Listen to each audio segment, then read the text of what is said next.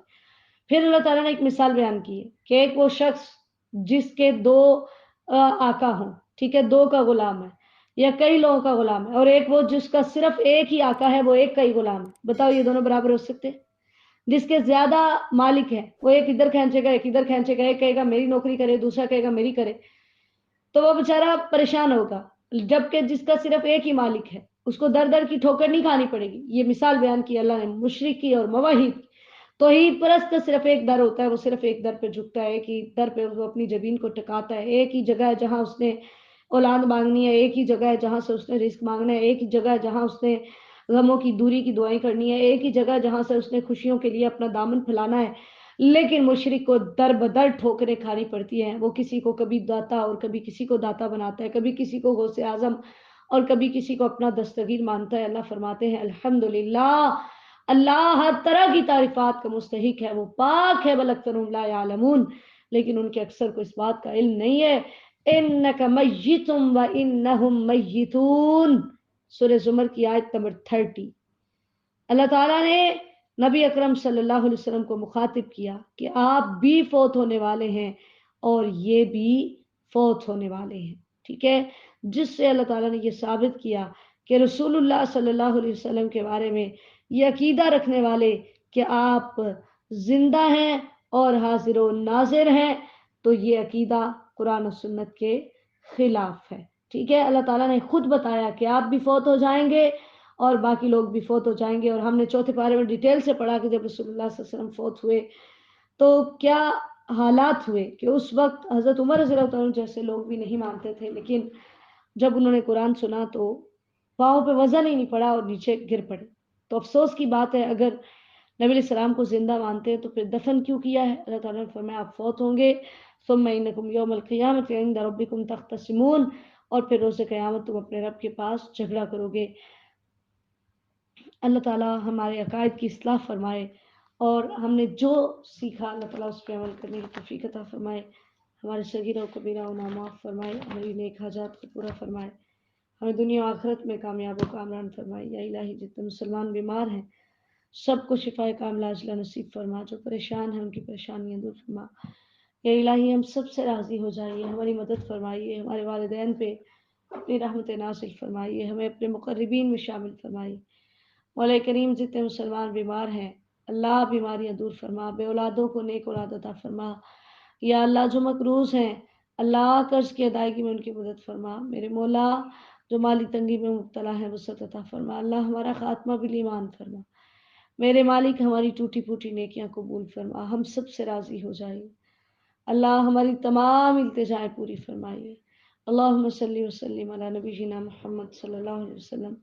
سبحانک اللہم وبحمدک، نشہد ان لا الہ الا انت، نستغفرک ونتوب الیک۔ السلام علیکم ورحمۃ اللہ وبرکاتہ۔